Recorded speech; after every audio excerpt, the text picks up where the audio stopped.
Life. Welcome to the Utah Senate Legislative Update. We've just gotten off the floor and it's Friday. Dr. Seuss Day. We had the Cat in the Hat on the floor today, and we also had a special moment on the floor as we recognized the fallen soldiers, and there have been 20 of those this last year, and we need to keep that in our mind and respect those who have given their lives for our security. So our hearts and our appreciation go out to those families, and hope that there's some comfort and some peace that can come to them. All right, I think that there was nothing that I saw out there on the floor that was absolutely extraordinary. We had, except we had our revenue numbers, since we have Senator Hilliard to talk about the revenue numbers. When you're in my role of trying to put budgets together, you always hold your breath and hope it's not down, because we have had a difficult challenge this year in budgets, because we've had enough that's gotten people really interested in it, but not enough to satisfy all the requests. Let me talk about the revenue projections. I was pleased they came out as high as they did. And I think sometimes people will make mistakes when they look at the sales tax revenue and see it's down. That actually means that we didn't collect as much as we had projected. So actually the sales tax collection is up, just not up as high as we had projected. So that's just relatively minor, and the one-time revenue is looking at this year's budget we're currently in, and that ends on June 30th. So it looks like we're going to have additional one-time money, not a lot, $11 million as I recall. But the other positive thing is the ongoing revenue for fiscal year 15, which starts on July 1st, is up 47. You may remember we had about 150 something million already, and so that means that we'll have about 200 million ongoing to spend in that area. Representative Brown and I and Senator Stevenson and Representative Wilson have been working through the budgets. We'd hope to have them done this morning, at least to make some recommendations. The process will be that Representative Brown and I will recommend some budget proposals. Many of them I think we'll agree to, and then the final thing is working through the fine tune, and we hope to get working on that Monday, Tuesday, because we have to be done by Friday, so it doesn't give us a lot of time. There's a couple of big items of, obviously, what are we going to do about technology and public education, the Medicaid issue, depending on which option is taken, that has cost factors with it as well. One thing I keep reminding people, because they don't really have groups up here supporting, is a question of capital improvements for our buildings. Our president has served as chairman of that committee, and I think he understands as well as any of us here that if we don't put money in keeping our buildings up, we really pay the price down the road of total replacement. And that's one area that I've really been advocating for, and I know the committee has as well, so that's kind of a figure we're going to have to work with. But I'm not planning on any tax increases.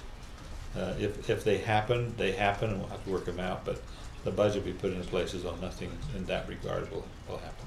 So executive appropriations on Monday, then, you think? No, I think it's going to be probably Wednesday or Thursday, to be honest with you. But you're meeting today.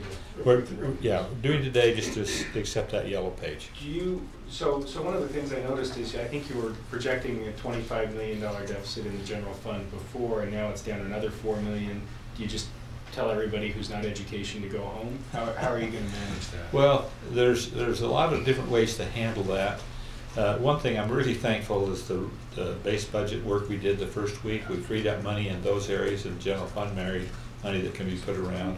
Sometimes as you balance the things back and forth, you have to make do with the general fund. There's some general fund money still remaining in higher education that can be transferred out. That's basically how the governor did a lot of his budget. I don't like to do that, so I think we'll be watching that very closely as to how we do it. But I can tell you, as I recall, the request, the committee's request for funding in public education was about $190 million ongoing. And so, you know, if you took it all there, and then there's a group called Higher Education that thinks they need to get some money too. So, so some of the salary, for example, for public employees have to come out of general funds, but the salary for higher ed, also the WPU, all comes out of education fund. So you're gonna probably have to do some of that swap out though. I think we probably will end up doing some of that, as little as possible. For me personally, I would prefer it just the reverse. I would prefer the general fund being the more than the, because we can use the general fund without any problem, and we have historically. I'll bet the years I've done budgets, there hasn't been more than one or two where we haven't taken general fund money and put it over in the education budget. May I ask you a question about the governor's Medicaid expansion plan? I'd like to get reaction from you, Mr. President, on what you met as a caucus yesterday about it. I'm wondering if you have any thoughts about its, you know, it is a plan as a way to cover the uninsured in this state. Do you like it? It is a plan, and it's another option that we have not discussed that in caucus. Okay. We met on Thursday night and went over 4 different plans. The no expansion option. We met Wednesday night. Last night was Thursday night. Oh, it was Wednesday night then. What a difference a day makes. Thank you. Sorry, Mr. President. That's It all was right. Wednesday It night. was Wednesday night. We met late and we looked at the 4 options that were available at that point. That's Senator Shiazawa's bill, Senate Bill 251. We looked at complete expansion. We looked at no expansion, and we looked at the House proposal. And we didn't come to any conclusion on which one we were supporting. We did decide to allow Senator Shiazawa's bill to go forward and to have some discussion on expansion up to 100%. So the governor's proposal is new to us. We're still digesting the ramifications, the details of it. We'll be discussing it in caucus on Tuesday. How much heartburn do you have with the idea of accepting the federal money to the extent that he's asking for? It He's appears asking that for it in a different way. It appears that it's full expansion with another title, and there was no support of full expansion in our Senate caucus on Wednesday night. May I get some reaction from Senators Joan and Davis really quick, as long as we're on this topic? I think as we've discussed it amongst the Democratic caucus, we're really highly supportive of full expansion at this point. That's where we want to see it go. I believe we'll get there sooner rather than later. That's my hope anyway. And it means money to the state. I think when I take a look at the governors, the one thing that I've said about the governors, his grant or asking for a grant from the feds is what's already in place. That's the free dollar there for the next 3 years. And that's what he's asking for. He's calling it a grant, and it's just there on the table if we take it. The other nuances in his bill, I think, are probably we can't get most of those waivers at this point. So it falls back to the point, if we don't get the waivers, do we have full expansion? If that's a fallback place, then we can support that. Well, the governor's bill, the problem with that is it's not a bill. You need a senator to carry it. Or a member of the House. Or a member of the House. What discussion's being given to that? I'm not sure. I think that the governor's talked to Senator Shiazawa. That, the senator at this point is, I think it would be premature to say that we'd be modifying his bill until we have a time to work on this in caucus. Are those bill, is Senator Shiazawa's bill dramatically different than the governor's plan, though, in terms of what both are trying to accomplish? Basically, I think Shiazawa's bill is a partial expansion, using the Medicaid money through private insurers, at least partially, and then the governor's plan is a full expansion. But other than that, the main difference is the population between 100% of the federal poverty level and 138% or 133%, however you look at that. So that's the discussion, that's going to be the focus of the discussion, because those are the main differences. Although there are some other differences, but they're minor compared to that one. So you've got these complex plans, 3 separate plans. You've got a week left, basically, in the session. Are we looking at a special session, do you think, or are you concerned that you're running out of time to solve this issue? Well, I would hope that we can come to some kind of a conclusion before the end of the session. I think that a special session causes some difficulties because that's the only issue that you're facing. I think that makes it and intensifies the issue more, and I'm hoping that we can address it here during the general session. Yesterday, Speaker Lockhart said the governor's proposal is just a straight-up expansion of Medicaid, that there's no such thing as a block grant. Or wait, is this just a straight-up expansion of Medicaid? Is this just another version of Obamacare under a different name? The block grant concept is you send us the money without any restrictions other than cover the population with that, and we could come up with our own plan. And that's not what the governor's proposing now that we're finding out some of the details.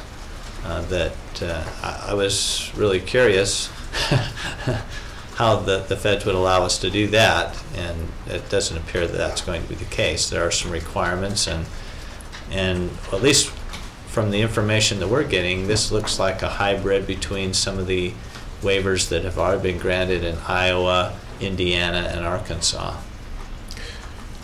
Senator Hilliard, you expressed some skepticism earlier this week about the House non-Medicaid plan, I guess you'd have to call it. Are we still looking at that roadblock, especially with today's budget numbers, finding $30+ million? I can find $35 million. As I said all along, you may not like where I find it. But I suspect as we narrow to the end of the session, that as things start to develop and coalesce, we can set money aside. If, for example, we need $35 million one time, if that's the amount, or if we need $13 million, or whatever the figure is, as we go towards the end, if we can't get the details, we can always reserve the money. And then if we have to come back in special session, we can deal with it then. But you just keep a slot open of money that's available to use. So will you be doing that, anticipating that the House will move ahead on their bill?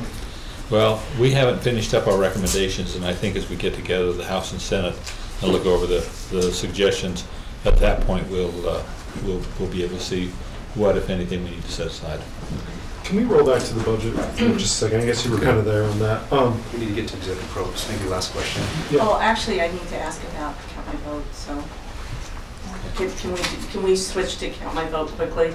I was asking my question, so we keep going. I love this debate.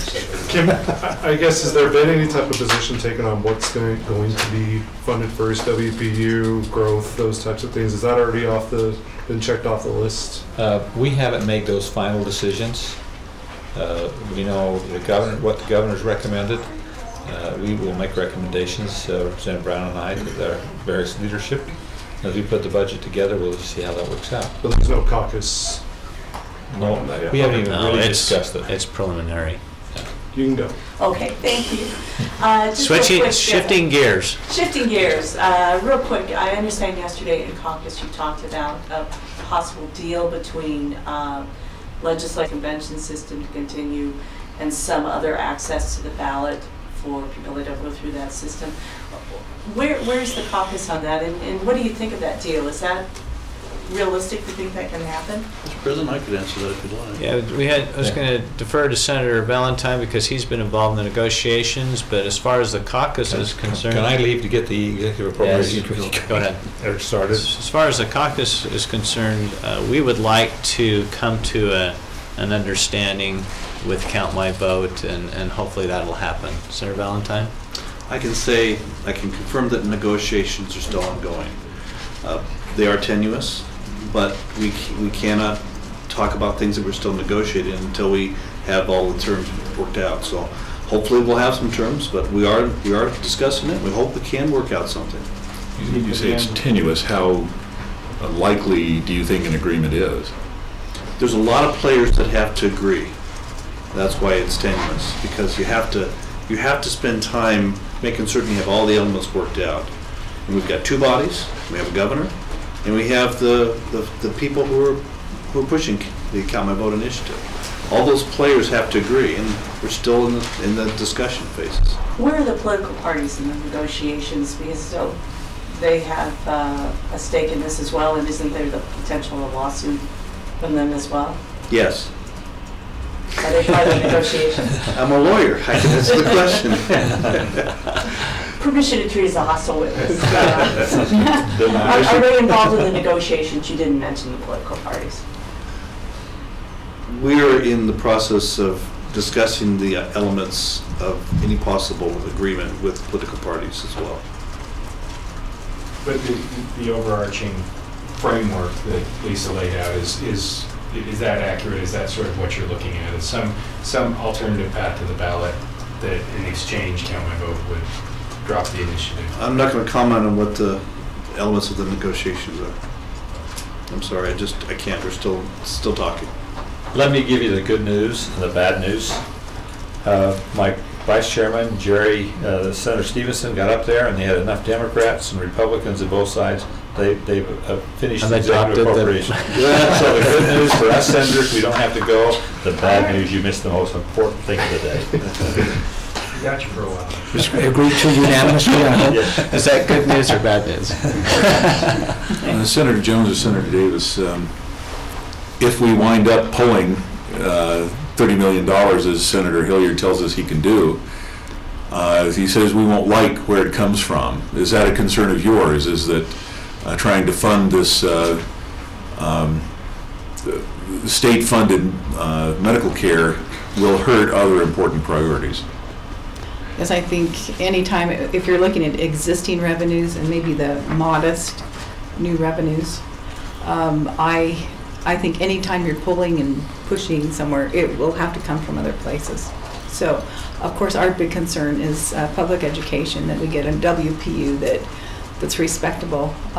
Also, enrollment growth is extremely important to us. We want to look at retirement too, and I know that 1% was what the teachers were hoping for. But there are so many other needs. Transportation, they have a lot of their contracts already out. So look, it's a huge chunk of new funding, I think, is very problematic for technology and so forth. That's going to be interesting to see where that comes from. This would really address the other question is if the 30 million were put aside and the pain is where it's going to come from. And that being said, do we really get where we need to get to help people with their health care needs? So there's a lot of things on the table when we talk about this.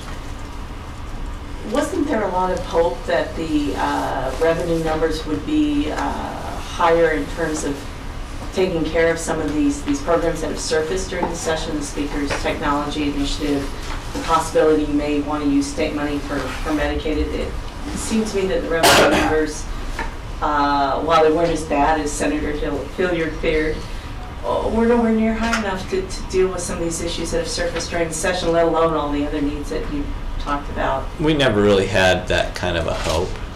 We knew that the revenue numbers would be about what they were in the first forecast, and they were a little bit higher, and some changes here and there, but pretty close to what we had anticipated.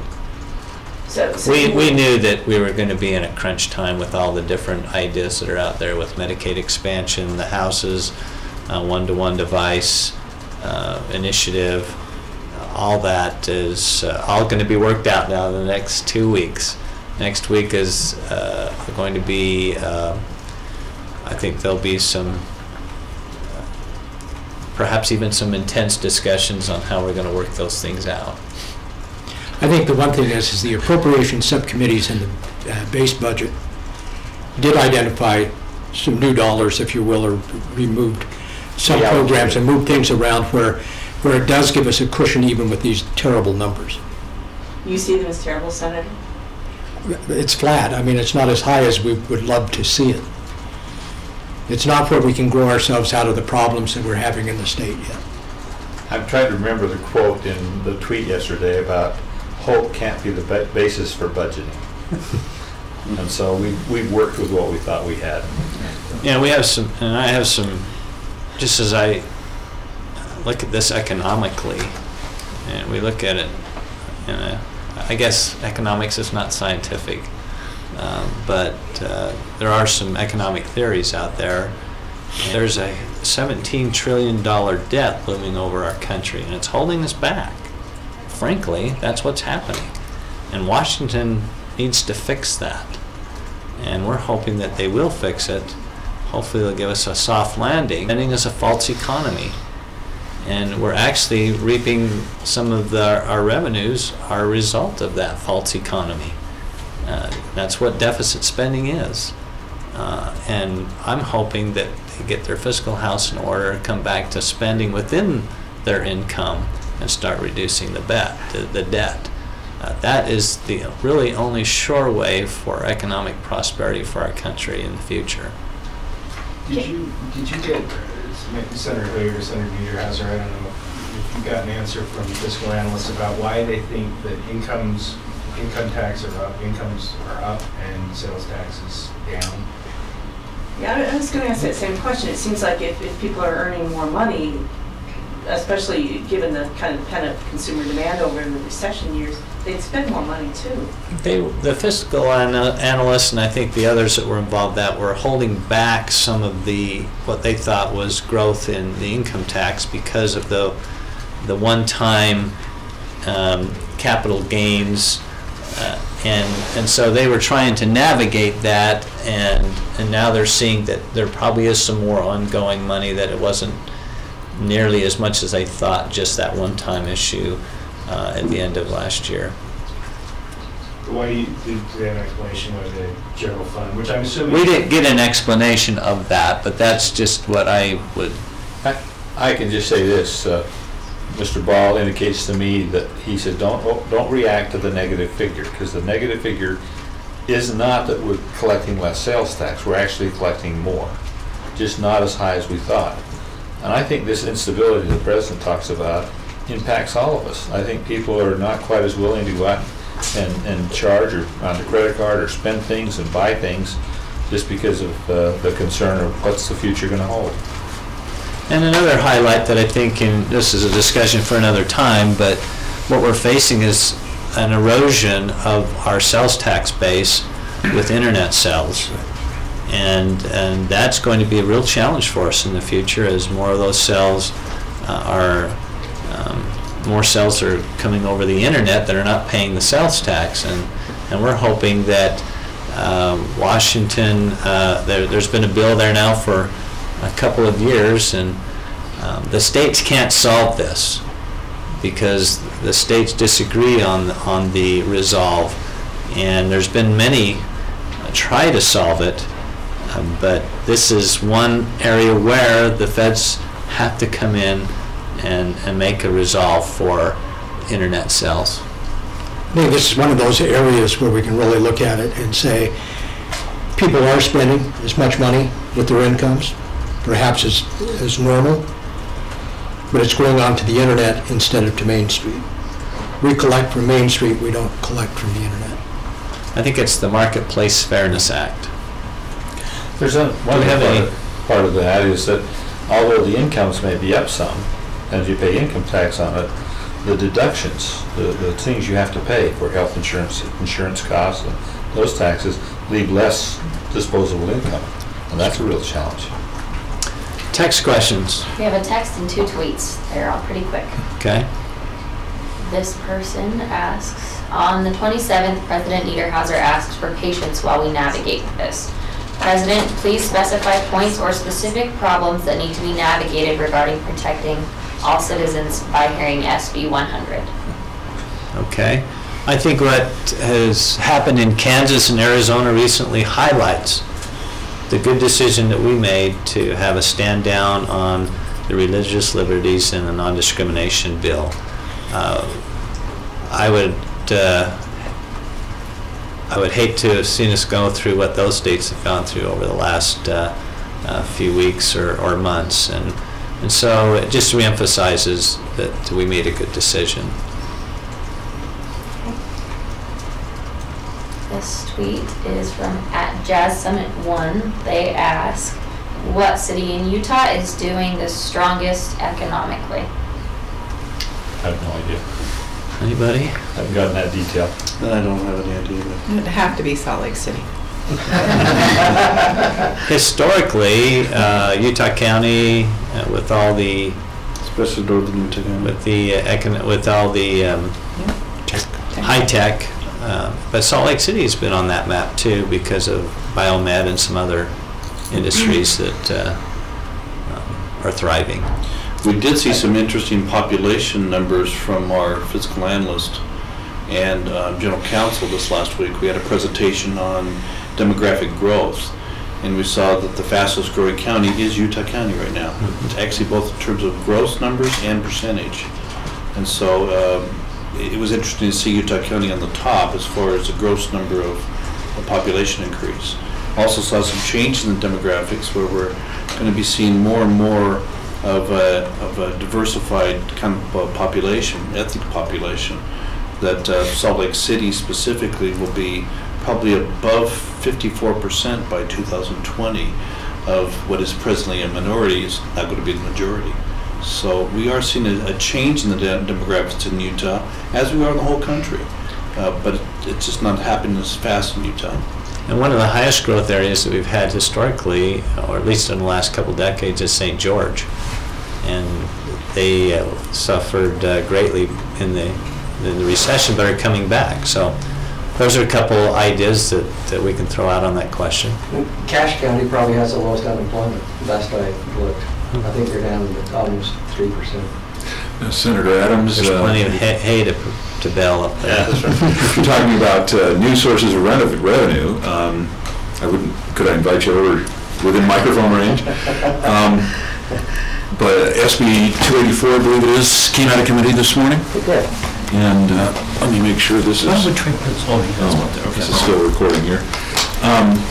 That would bring in some additional revenue, although because it's voluntary, it's hard to say how much. It is, so quite a range.